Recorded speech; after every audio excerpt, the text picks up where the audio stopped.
L'intuition n'a rien à voir avec la routine. Elle relève d'un état d'esprit qui est au-delà de la technique. Paulo Coelho.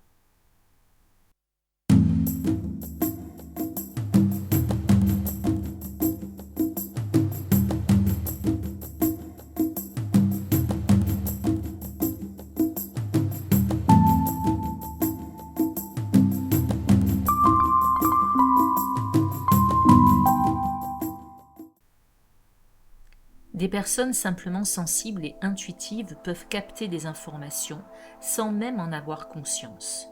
Une intuition arrive et bien souvent, on n'en comprend pas la source. L'intuition, c'est une forme de connaissance soudaine qui ne fait pas partie du raisonnement. En prenant en compte votre intuition, vous vous ouvrez au champ des possibles, vous ouvrez une porte, celle de la médiumnité. S'éveiller à son intuition permet de se libérer de certains schémas qui nous limitent. L'humain est un être intuitif, mais nous nous sommes éloignés de nos perceptions. Il nous faut retrouver cette mémoire enfouie. Les pressentiments. On confond souvent les pressentiments et l'intuition. Les pressentiments sont en effet liés à celle-ci. Ils sont tangibles. Il y a d'abord l'intuition, puis vient ensuite un pressentiment que l'on ressent. Il est parfois négatif. Un pressentiment met souvent en garde. C'est un ressenti physique. L'extrasensorialité.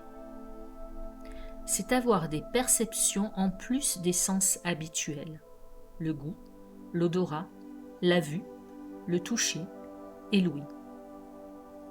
Elle est synonyme de sixième sens et ne dépend pas de quelque chose de logique. On perçoit par cette extrasensorialité des informations sans faire appel aux cinq sens, mais par le biais de l'intuition, qui est une vraie boussole intérieure. On n'a, dans ce cas-là, ni recours au raisonnement, ni à l'expérience.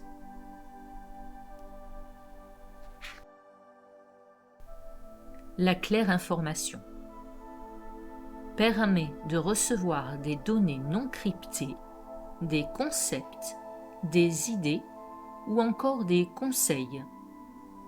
Le canal peut être parasité par des perturbations très fréquentes, des fréquences basses ou autres, par des croyances également.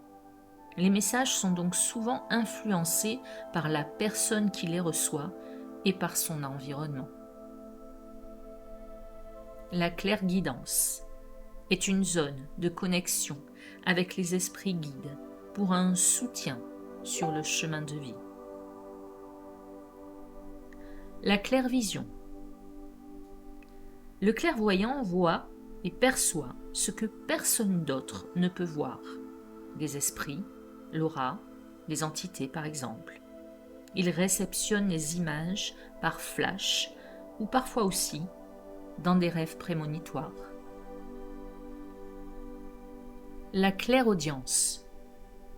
C'est la capacité d'entendre des sons, des mélodies, des mots, des phrases qui viennent des plans subtils. Le message est plus ou moins clair et précis. Parfois, il est difficile de retranscrire fidèlement ce que l'on entend. La claire relation permet des liens relationnels et une connexion avec ceux qui nous entourent, mais qui dépassent le temps et l'espace. La claire olfaction. Ce sens se base par la captation des messages à travers les odeurs qui sont émises par les énergies ou l'invisible. Le clair chant ou le clair verbe est une communication en canalisation d'un être invisible qui se traduit par un chant ou un langage méconnu.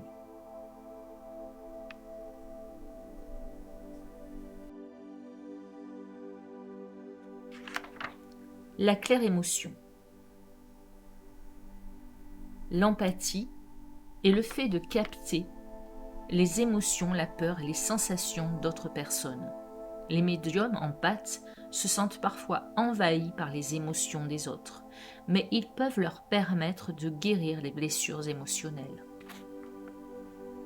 Le clair touché ou psychométrie. C'est la manière de capter des informations en touchant les objets, mais aussi en captant des énergies immatérielles par les mains. On peut ressentir de la chaleur, des picotements au bout des doigts, une sensation de brûlure, etc. Le clair ressenti permet de ressentir des vibrations, de tester, mesurer les énergies qui nous entourent. Cela se traduit par des frissons, des sensations de chaud, de froid, des tensions, les poils qui se dressent, etc. Le médium artiste ou le pictographe permet de transmettre des messages venus des mondes subtils à l'aide de dessins, de peintures ou encore de sculptures, tout ce qui relève de l'art pictoral.